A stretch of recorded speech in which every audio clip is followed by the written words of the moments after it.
Dumelang, welcome to Face the Nation. My name is Clement Manyatela. It's great to have you with us here on SABC News. On the show tonight, how strong of a political force will the MK party be under its new leadership? The organization has announced its highest decision-making body, the National High Command, which will be led by Jacob Zuma as president and Floyd Shivambu as the head of organizing, among others. The party says it means business and will now focus on building a strong organization on the ground before holding an elective conference. The party's new Secretary General, Sifiso Maseko, speaks to us tonight. Also on the show, political analyst Moeletsi Mbeki helps us understand the likely impact of the MK party on our politics under this new leadership. And then later, what is it going to take to deal with the rise of extortion rings in South Africa? From Mamelodi, Cape Town to Mthatha, these extortion rings are terrorizing businesses, and now they're even going after schools, particularly in the Eastern Cape. Even Abatembu King, Buyelekaya Dalindyebo, had to intervene. He's going to speak to us tonight. But first, my comment.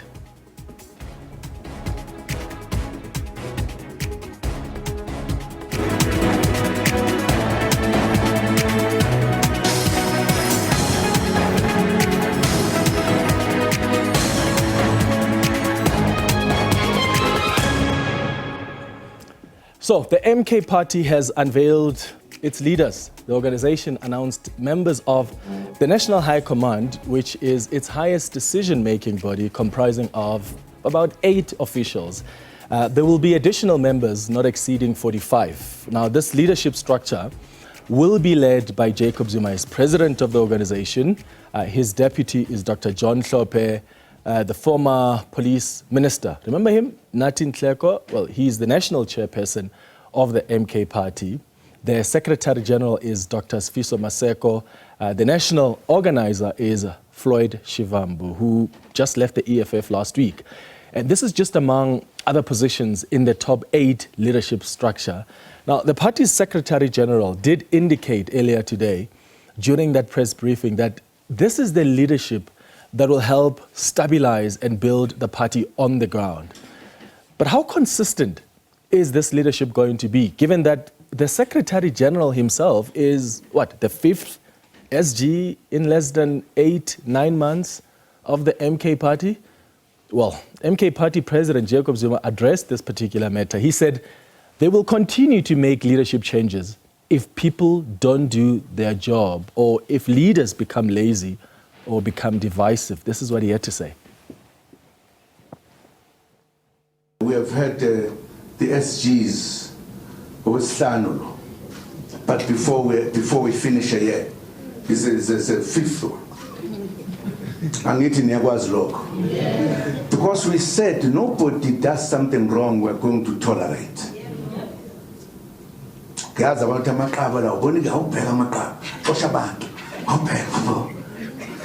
Ngona makavu aqosha abantu athola abantu abaright. We must know it, and we are still going to do it if there are people who do wrong things here, because we are here to liberate our country. It's critical.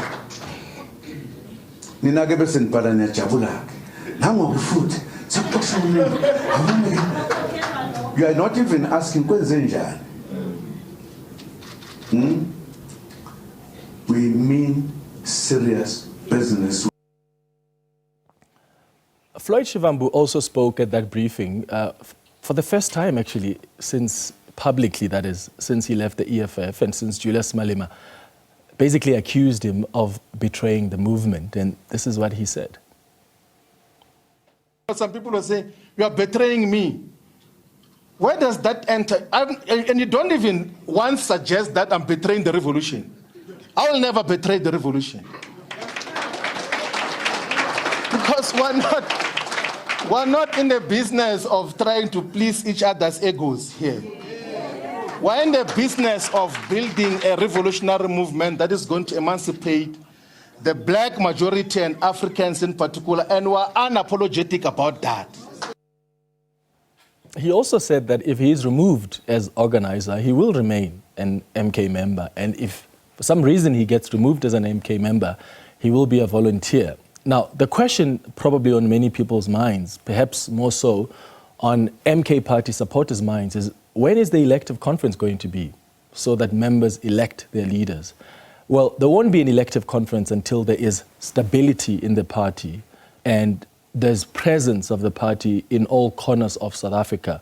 The party said earlier today that it knows what conferences can do in undermining the unity of the organization, which is actually not unique to the MK party, right? I mean, remember the EFF, for instance, was launched in 2013. And it didn't hold its first elective conference in 2013. It held its first People's Assembly.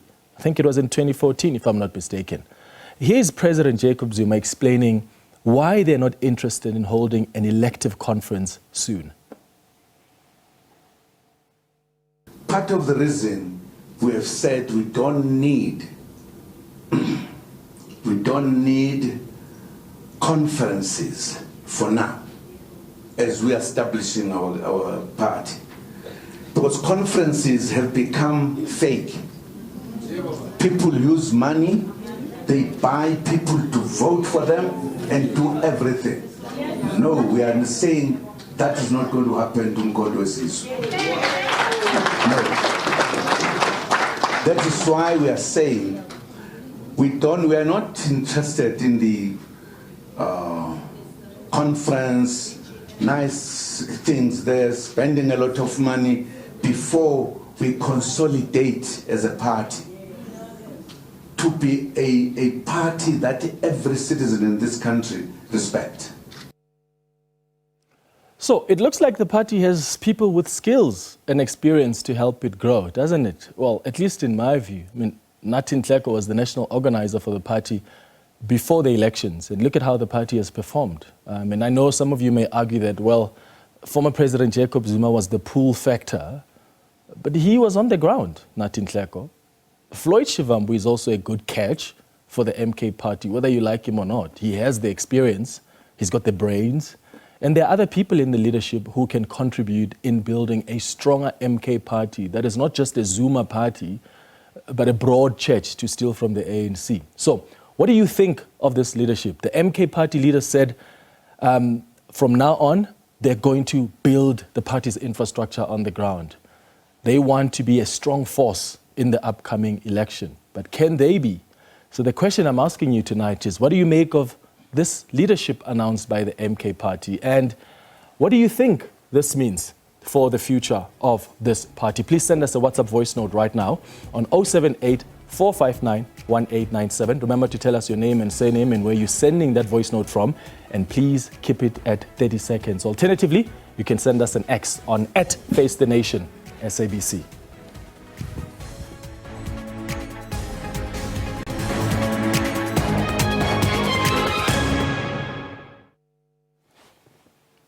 All right, let's speak to the MK Party Secretary General now, Dr. Sifiso Maseko. He's facing the nation tonight. Dr. Maseko, thank you so much for coming through, and congratulations on being appointed the Secretary General. Thank you, my brother. Yeah, do you think you're going to last longer? You're the fifth one in less than 8 months. Hopefully you will spend some time there. Let's start with perhaps this top leadership that you have announced, Dr. Yes. Maseko, the National High Command. You said that you took time to consult and assemble this leadership. Who did you consult? As we had stated earlier, we already had a pool in terms of the skill-based set. Some of the cadres that were announced were involved in the crafting of the people's mandate, which we generally call the manifesto. We did not pay a single consultant. And I'm sure you've read it and you have seen that it's a well thought of document that is clear in terms of how it's going to outline and how it's going to deliver for the people as a mandate. That's one part. But also we've gone in terms of across the province. I was also involved in terms of that through our structures to understand in terms of the experiences and the activism that is there, in terms of people that have made change that have created confidence, that have got people at heart, that understand that we are here not for ourselves, but to build within that. So that's also part of it that we also did. Okay. But we also went in, as you saw in terms of Floyd, where we felt that we've got, where we share in terms of the common ideology, based on how we understand in terms of comrade. That's also what we then did, so that we have a wide range of skills that is able to build the party. When are you planning to hold an elective conference so that you've got members who democratically elect the leaders? I think what is really important and what is focused or concerning in terms of in our minds, that is every day, is we need to have to build a strong party. A party that in terms of understanding what the issues of the people are. We need to have a party that is united. We need to have a party that has a common purpose. And that's why we are then sort of reconfiguring. Unfortunately, experience have taught us within the South African context that conferences are bought. Even you, Mr. Manitela, you can be able to rise in a structure as long as you have money, you buy in terms of that. So even the mechanism that gives rise to that leadership, it's a mechanism that is flawed. We don't want to have a party that at the end of the day, it will sell its liberation agenda for a penny or for $1 or for anything. But do you have timelines that you're setting? Because I mean, I would imagine you don't want to go 5 years without having members elect leaders. In your timelines and plans, when are you hoping we would have built the structures here? Is it in 2 years? Is it in 3 years? In terms of our timelines, in terms of being present, we're saying by end of March, we should have, in terms of leadership, at the VT level. And the party is a party that focuses on the next key thing that it needs to achieve. So for 2026, and that is what really we're focusing to. Local government elections. Local government elections. And we're not stopping there. Our intention is to rule this country, to be the majority party in 2029. And that is what we are really focused within that. So that's what is capturing to our minds. Because if we start to put into our minds in terms of elective conferences, we are going to move away and from the agenda that is to really fight and build a strong, capable leadership that we can deploy in Parliament. To be clear, are you saying that it is possible that you may have not elected leaders or had an elective conference by 2026? Yes, 2020, even 2029. Even 2029, yes. It's possible that you may not have done it because your focus is on the ground. Yes. Are you not worried, though, that then, I mean, if you're building structures on the ground, a year or two, is that not sufficient for you to have members build branches and say, let them come and choose the leaders? Not at all, because and I'm glad that you also mentioned that we've got Comrade Floyd, who's well experienced in terms of organizing. And part of his mandate is really in terms of political education, but also in terms of training, in terms of the cadre of MK, that it's a cadre that has to be selfless, a cadre that has to be committed, a cadre that has to ensure that there is change. Maybe let me take it, when we go to 2026, I'm sure the next question is then how are we going to have leaders that will be able to represent us? If it isn't, let me just clear it. We are going to use the communities. The communities are going to be the ones who are going to tell us who are going to represent them in the 2026 government local election. Because our focus is credible leadership that is going to make change in the society. But before we go for a society, we have to make change in the communities. Yeah. Yes. Speaking of credible leadership, and I'll come to Floyd Shivambu and his responsibilities, but you are planning to bring in people like Lucky Montana, who is the former Prasa CEO, Siyabonga Gama, former Transnet CEO, Brian Molefe, the former Eskom CEO. Your plan is to bring them in Parliament. are they being parachuted to these positions at the expense of other MK members? Because there are MK members who have now also approached the courts who are saying you're just firing them because you're trying to make space for these people that some people may argue are actually not credible. Do you think they are credible? Maybe let me start with earlier on we had said that as a party we are going to make sure that those that we deploy are people that at least understand, are people that are clear in terms of what the party wants to do, and are people that will be able to argue in terms of the policies of the party. Mm-hmm. To that extent, yes, we believe that the individuals that we've talked about them, that they are able to do that. But maybe let me take it a step further. It's as much as it was tough, I think Brian and Coco recently, silently, they withdrew in terms of cases against them within them. So that was Corruption Watch with Brian Molefe, but he's facing other corruption charges. I do remember that case. Corruption charge has withdrawn it. But there are other charges that Brian Molefe actually faces. Coco is a different story. The case is completely out of court. But Brian Molefe, Siyabonga Gama, they are facing charges in court. Is that not a concern for you as the MK party to onboard people that have not even completed that process? Because you don't know if they're guilty or not. Their case hasn't been argued in court. True, but also in terms of the skill set that they possess, it's a skill set that is unchallenged in terms of how they've been able in terms of changing the country.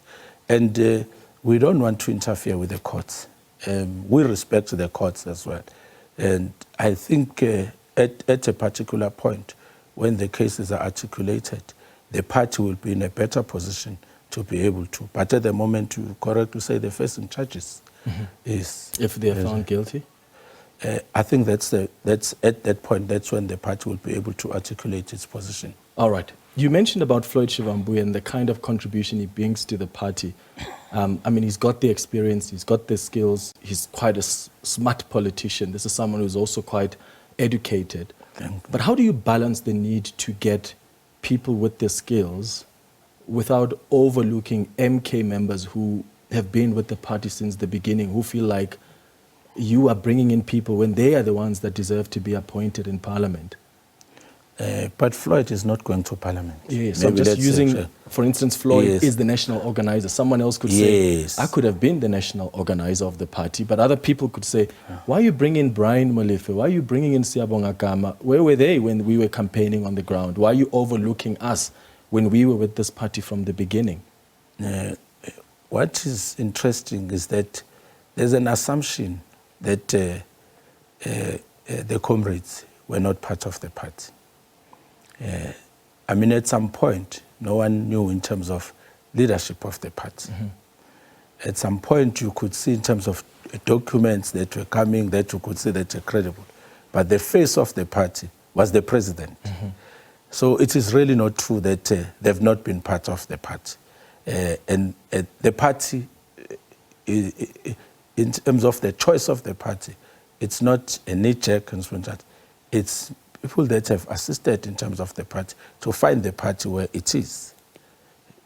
And you're hoping that they'll make a significant contribution I believe in so. Parliament? I believe so. Do you have a constitution as the MK party? Because the guys that are approaching the courts are actually arguing that the constitution you have, it's a draft constitution, and until it's ratified, then it doesn't really have any standing. What's your view as the MK party? My view as the MK party is that we do have an interim constitution. We've recently met in Limpopo, where we're strengthening in terms of that. Just like all legal documents, they are subject to review from time to time. So we're reviewing it so that at least it expresses where the party finds itself now. So that's that. But also, we do have resolutions. The party also draws itself from a leadership point where it's able to make resolutions. So it's a party that is run within an organizational system. What does that constitution say about dual membership? Can you hold a dual membership? Can you hold in the organization? Like be a member of the MK and be a member of another party?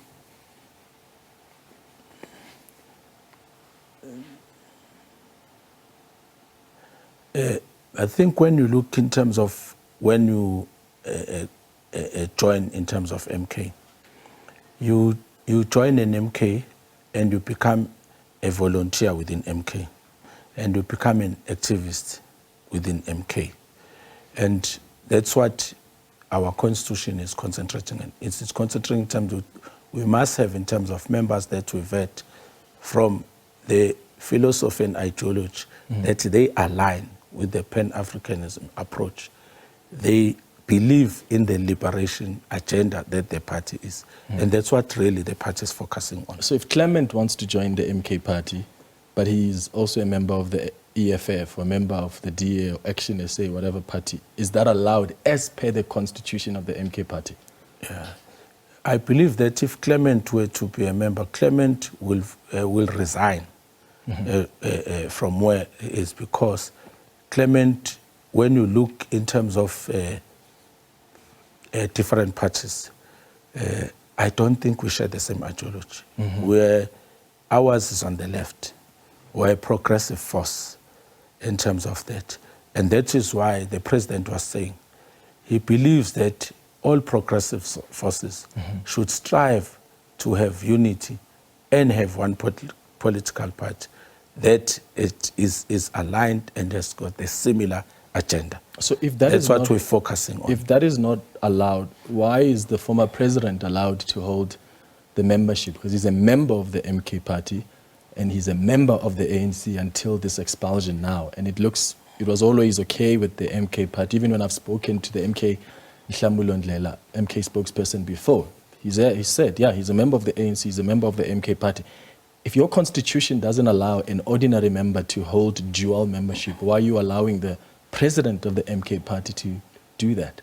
But my comment on the constitution was not about not allowing. My comment on the constitution was that it emphasizes what a cadre, what a character of the MK member is. That's what it emphasizes on. But you said I would have to resign from another party if I want to join the MK. No. I said the expectation is if we are within a party, you said Action SA, where it's got two different ideologies. Okay, let's take ANC then. If you, Dr. Maseko, if you remained, you were in the ANC. Yes. Right? If you were in the ANC and you joined the MK party and you say to the MK party, hey, I'm still a member there, but I'm a member here, is that allowed? I never renewed my membership within the ANC. So even before MK party, I had resigned to say until a party that has got my aspirations, that's when I'll join. And fortunately, the MK party came.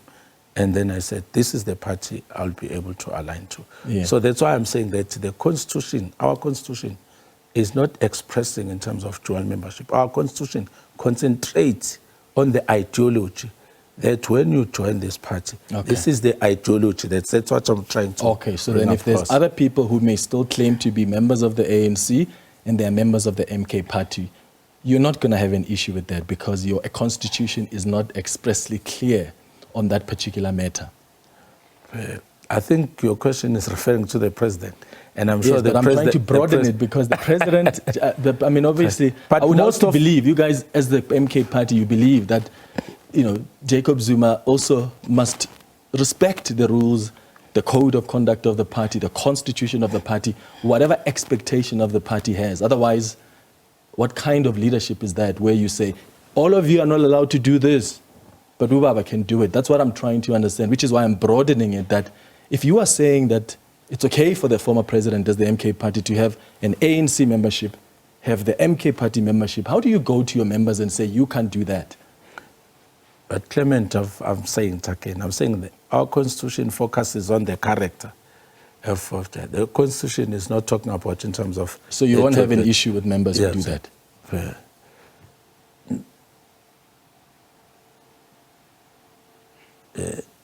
I think yes and no. Why yes and why no? Why yes? Yes, that if you are part of the Progressive Front and we believe in that we have a common goal in terms of this is what we want to achieve.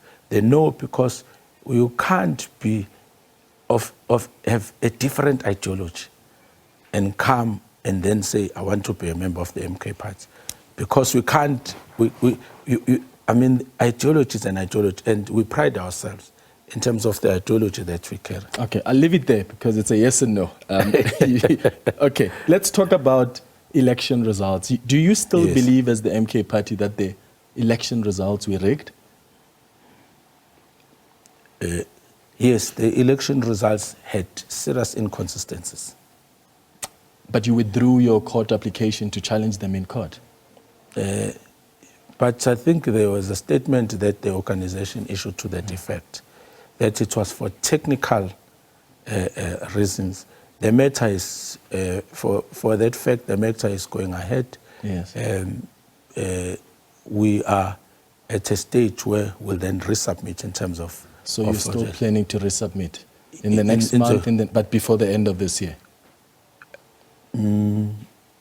Because you were so confident as the MK party that you've got the strong evidence. And when you withdrew it, you said it was on technical basis. Yes. When I spoke to the spokesperson, he repeated that no, it's just technical issues. Yes. We're going to sort it out. So that, to me, then, I mean, does it take 6 months to sort out technical issues? Let me answer the first question, whether we're still confident. We're very much confident. That you've got the evidence? That we've got the evidence. We are very much confident that, indeed, there were discrepancies with it. We are very much confident. I've actually had, since I've been the SG, I've also had the pleasure to just engage with in terms of that, terms of, So we're very much confident. All right. But now, let me go to the second part, which it's about in terms of timelines. I mean, we have instructed in terms of so that we're able to, so we'll be guided by them. All right. In terms of when they will, so that's where we are. Dr. Sifiso Maseko, I appreciate your time this evening and all the best as the Secretary General of the MK Party. Thank you very much, my brother. All right, so the question we've been asking you tonight, what do you make of this leadership announced by the MK Party, and what do you think this means for the future of the party? Olile on Twitter says nothing will change that narrative about that party. It will stay as a family project, and if you don't see it, you will not see it ever. It's sad but true. Floyd has made one of his poor political moves in history. Sorry for him. That's Olile in Kukuletu. Shorty says, the MK party is the future. I'm impressed with the responsibility and duties of the National Organiser entrusted to Floyd Shivambu to build solid, formidable and proper structures across the country. The MK party will win the 2029 elections by the overwhelming majority. Kyle says the changes and firing of members not even 6 months since election is a clear sign that this party lacks importance. They have no intention to help the people of South Africa, just to incite propaganda by an elderly man who is clinging to power. The last one from Kondo says the leadership announced by the MK party signals a decisive shift in their strategy and political direction by bringing in seasoned leaders like Floyd Shivambu. They seem to be positioning themselves as a formidable force in South Africa's political landscape. Thank you so much for the tweets coming through. We've also asked you to send us some of your WhatsApp voice notes reflecting on this leadership that has been announced by the MK party. Let's take a listen to some of the voice notes that have come through. Good evening, my brother and the viewers. When I check the MK party, I don't think is the party that's going to work for the people. It's the party that always going to fight with the other parties.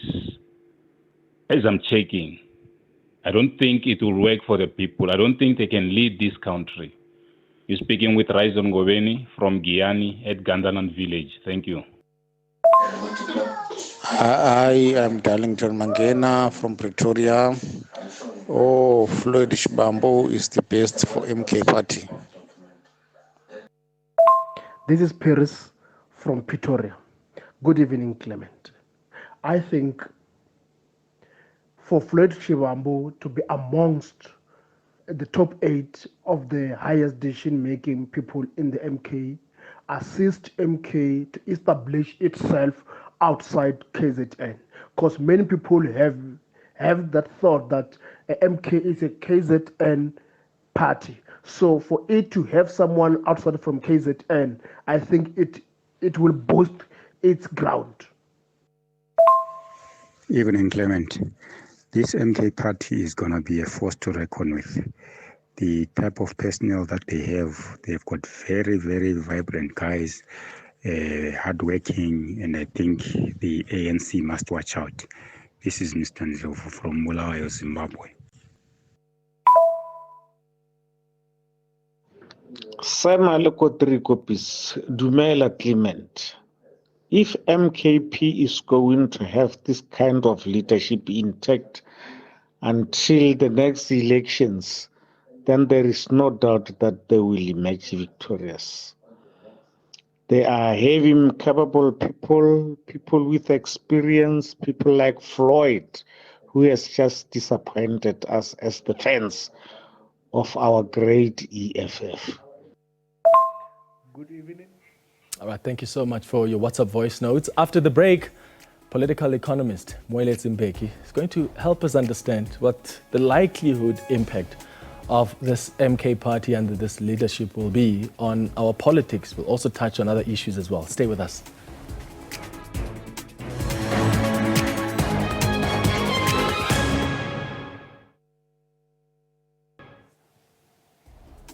Welcome back to Face the Nation. The question we've been asking you tonight is what you make of the leadership of the MK party that was announced today. What do you think this means for the future of the MK party? Keep sending us your tweets and your WhatsApp voice notes. Before we wrap up the show, we'll play more of those. But now, let's try and understand these latest developments and what they mean for our politics. The leadership changes that were announced by the MK party earlier today. I'm joined by the chairman of the South African Institute of International Affairs and political economist Moeletsi Mbeki in studio. Welcome to Face the Nation, Mr. Mbeki. Good morning. Good evening. Good evening. Great to be here. What do you make of this new MK party leadership? They're saying this shows that they mean business and they're now going to strengthen their structures on the ground. Well, I was one of myself and my late mother, we were one of the founding members of one of the breakaway parties from the ANC. Mm-hmm. This was called the Congress of the People, COPE. Mm-hmm. This is another breakaway from the ANC. So from where I'm sitting, I'm skeptical of the breakaway parties from the ANC. Mm-hmm. None of them have done all that well. COPE has fizzled out. EFF seems to still be holding, even though... still holding, but it's on single digit. The new party, the old party, UDM, Bantu Olomisa's UDM, is not doing that well. Who am I missing out? I'm sure there's somebody else I'm missing out. So they got 14% or so in the last election. That's not, in the bigger scheme of things, that's not a great achievement. Yes, they were only a few months old. Mm-hmm. So I'm one of the skeptics about breakaway parties from the ANC. Anyway, the ANC itself is declining. So I don't expect that the breakaway parties will grow while the mother body is falling apart. Mm-hmm. So I'm skeptical. Do you think that the party can survive beyond Jacob Zuma? And I don't know if you had my conversation earlier with the SG, and I was trying to ask about even the dual membership, because the point I was trying to show is how do you avoid making the president of the party the man that the party really relies on, and the man who's willing to, at some point, maybe do as he pleases, or is afforded rights that any other ordinary member of the organization wouldn't? Is this an organization that can build itself to stay strong, even if the former president, or when the former president may no longer be president of the organization? Well, of the parties we have in South Africa, the real institution is the ANC. The ANC has survived over 100 years, 110 years, 112 years. So the ANC is an institution. It's a declining institution, and there are many reasons for it. All the new parties that are emerging in South Africa which will emerge to fight the last election, the 2024 election, seem to be led by individuals rather than institutional structures. Rise Mzansi is more about the leader and so on. The new MK party, again, is more about the leader. Action SA is about the leader. So there seems to be a trend in South Africa that many of the new parties are actually not institutions. They are more like personality projects, which are driven by personalities. Does the ANC need to worry? I mean, obviously they should. I mean, they're declining, as you say. They've got a former president of the party who has formed another party that has really decimated the ANC, having now achieved third-party status in the country. What can the ANC do? Is it even possible for them to claw back the support that they've lost? I don't think so. I think the ANC has had a good run. It's had 30 years where it was more or less uncontested. The Democratic Alliance was a vocal official opposition, but really couldn't stop the ANC from doing whatever it wanted to do.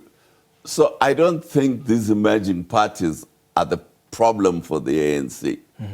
The real problem for the ANC is that it is not addressing the needs of the people of South Africa as a government.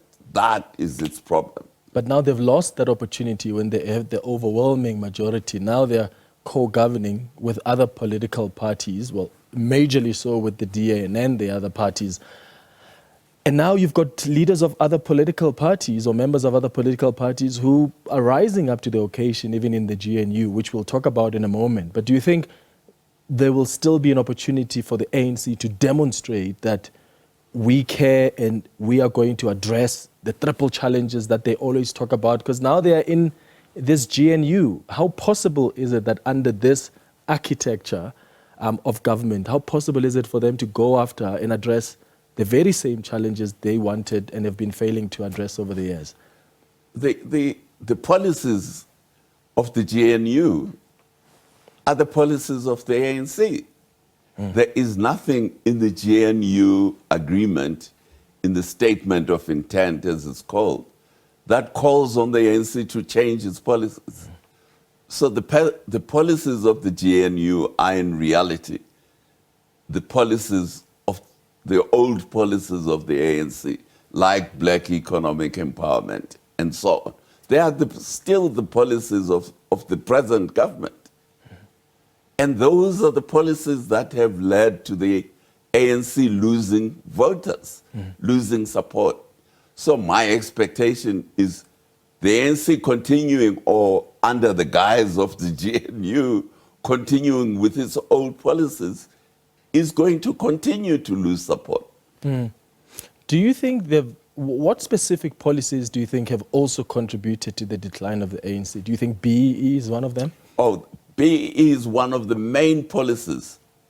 First, it led, when the ANC took over the United Democratic Front in 1991, it took over a multiracial, multi-ethnic organization. It had Africans, colors, Indians, whites in it. Today, in the last election, 97% of ANC voters were Africans only. Only about 1.6%, according to the data that was released, were colors. Indians, there was 0.6% of Indians who voted for the ANC. So black economic empowerment has been costing the ANC voters. Though the colored voters went to the DA, the Indian voters went to the DA. People have not been watching this. Now, the huge sections of the Africans, there are sections of the African middle class that also vote for the DA. But there are now sections of the African working class who see black economic empowerment as benefiting a small clique within the ANC and disadvantaging investment in the economy, leading to mismanagement of the economy. And those are major drivers of the loss of voters by the ANC. So how does the ANC then change the structures of our economy, and radically so, because time has also passed where the majority of people in this country sometimes feel, but we're not participating in the economy in our majority, but also we don't just want to be participants in the economy, we want to be owners of this economy. So what are the policies, in your view, that can bring about that kind of transformation? Well, that's not, you said the ANC's thinking is not what you're saying. The ANC is more interested in building an African or a black middle class using the state, employment in the state.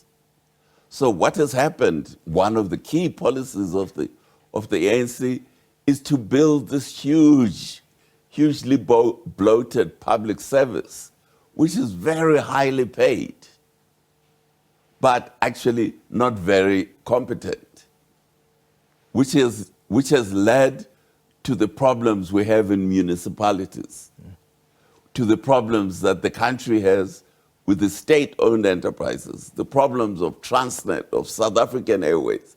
Those are the ANC's policies. And I think those policies are going to continue because the DA has not contested those policies. It has accepted those policies. What does that mean then for ordinary South Africans who have been waiting for change? There are a majority of people in this country that are still living in poverty. We are among the countries with the highest levels of inequality. So if you're talking about policies that have been around that have not really changed much when it comes to ordinary South Africans, what hope should ordinary South Africans have, even in this GNU, that their lives are going to fundamentally change? Look, nothing is going to change because in the statement of intent, there is no intention to change the existing policies. So the poor, we have in South Africa today 50.6% of our households receiving social welfare. This is unique in the world, where you have more than half of your household in your country receiving welfare. So this shows there is nothing in the agreement of the Government of National Unity that says they are going to adopt policies that will change this. And the ANC, of course, sometimes it appears as though they take pride in the fact that there are so many people that depend on their government for social welfare, when in fact they should be just diversifying and ensuring that people are independent and they've got jobs. But then some in the ANC will argue that, well, if you look at our context and where the country comes from, of course there will be lots of people that didn't have the same opportunities that their majority white counterparts had in this country, and now those people have been left with really not much, and that's why the ANC has really have to pick them up from the ground and try assist where it can. Yeah, but those are excuses. The ANC has been in power for 30 years. 30 years is what is called a generation in a society. If in 30 years you haven't been able to change, to make a significant change to the structure of the economy, then you have failed. And the voters have decided that the ANC has failed. So that's why. What's their excuse? Why do you think they fail? I mean, they've got the levers of power. Why couldn't they fundamentally change the lives of ordinary South Africans? And I'm not talking about some of the global challenges that have really become a challenge to any country, like COVID-19, for instance. But you talk about 30 years. That was ample opportunity for the organization. Where do you think the weaknesses were? Well, there were many, many weaknesses. First, there was a book written by one of the leaders of the ANC, a gentleman called Dr. Kulumbata. This was published, and he used to be advisor to President Ramaphosa. He wrote a book called Unmasked, Why the ANC Failed to Govern. And he went to exile in 1977.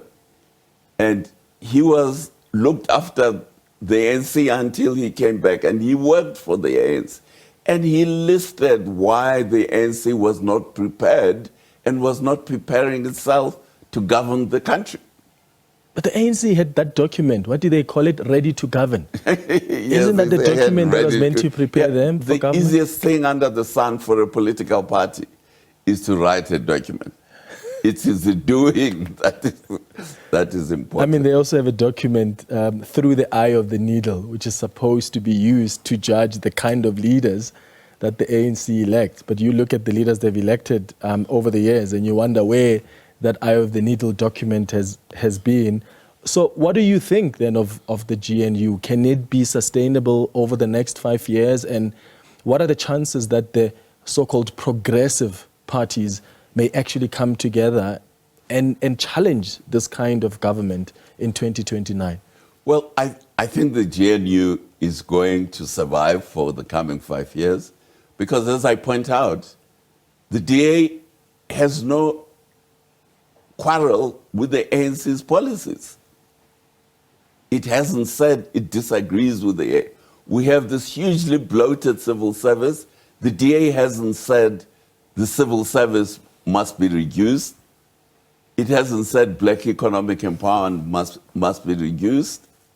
So the policies that the ANC has been running are going to be the same policies, which means that the welfare of the population will stagnate and decline as it has been declining for the last 12, 15 years. So I don't expect any change there.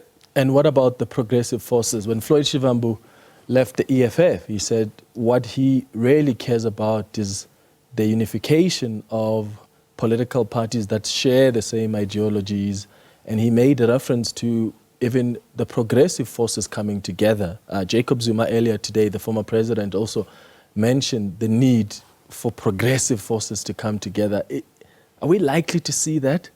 Well, preparing for your interview, I read the manifesto of the MK party. I went through it. It's actually quite an interesting document. It's quite long, it's 14 pages, so a lot of work has gone into it.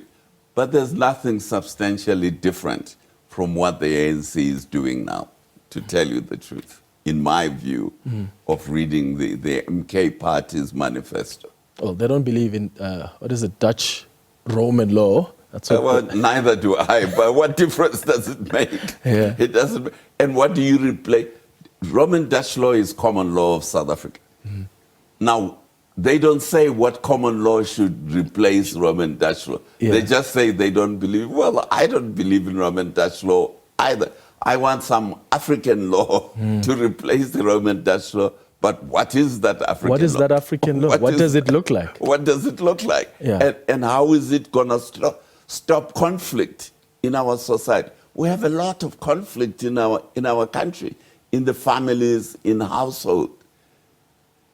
You have to have a common law that stops or reduces conflict amongst the people. Roman Dutch law, well, has given it its best shot.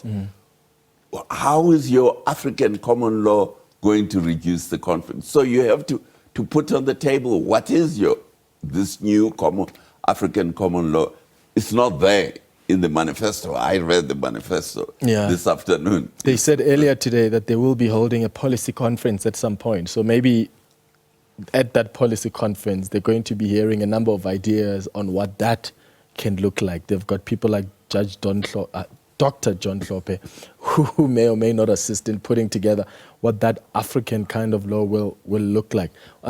Just as we wrap up, what do you think of Floyd Shivambu joining this organization? Do you think that's a catch? This is someone with experience, having co-founded the EFF. What kind of impact does he bring on the MK party, and is it a big loss for the EFF, in your view? Well, you know, Floyd Shivambu was a founder of the EFF, so he obviously knows how to build up new parties. So I think in that sense, he's a good catch for the MK party. But in terms of changing the country, because at the end of the day, that's what matters. Well, I don't see a solution from the EFF when Floyd was in EFF. And as I say, I don't see much different from the manifesto of the MK party from the ANC. They all pick bits and pieces out of the ANC's Freedom Charter. That's basically these breakaway parties from the ANC. They have they cherry pick parts of the ANC Freedom Charter and then go away with that. Yeah. Moeletsi Mbeki, thank you so much for your analysis this evening. Thanks for making time for us. Thanks for having me. All right. Apologies that we were not able to bring you a conversation with Abatemu King Buyelekaya at Lindiabo. We've really struggled with connecting to him, so we had some technical glitches, but hopefully we can move that conversation to the next installment of Face the Nation. Let's wrap up with some of the tweets that have come through to the question, answering the question we've been asking tonight around your thoughts on this new leadership announced by the MK party. Katlego on Twitter says the MK does not yet have an identity, does not have clear policies, it does not have a vision for South Africa. Its point is to topple the ANC, and that is not good enough. That alone will not capture the hearts and minds of South Africans, let alone our votes. Gunisto says MK party is unpredictable. Very soon they might change that leadership. So it's still very early to trust or say this is the future leadership.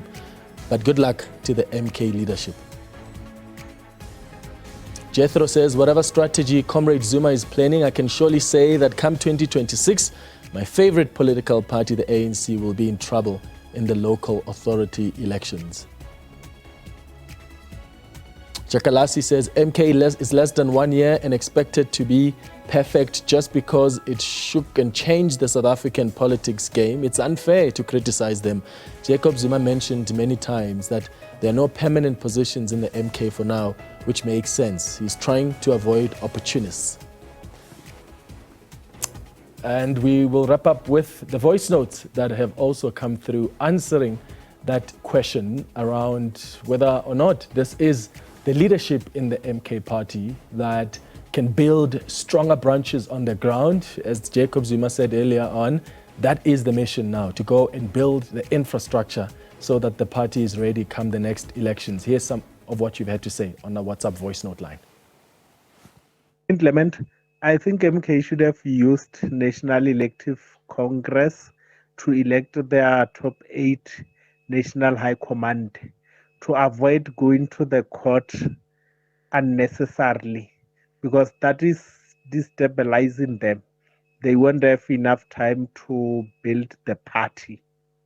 That's what I think. Peter Maila Machaba from Tembisa. My name is Buthe Kahika here in Germiston. Well, I think with the MK party, they are so unpredictable. Who knows what will, we don't know what's the future having in store for them. Them changing leaders left, right, and center doesn't mean they'll take over 2029. I think let's give it some time and see what will transpire out of this. Thank you.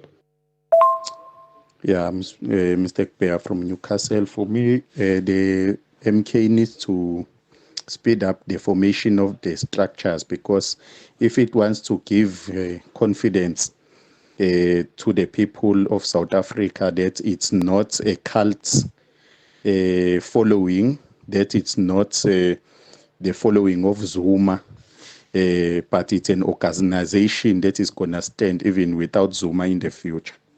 They need to form structures. Thank you so much for your WhatsApp voice notes and your tweets. And thank you for watching Face the Nation tonight. We'll be back on Tuesday next week at 8 p.m. Have a good evening. Cheers.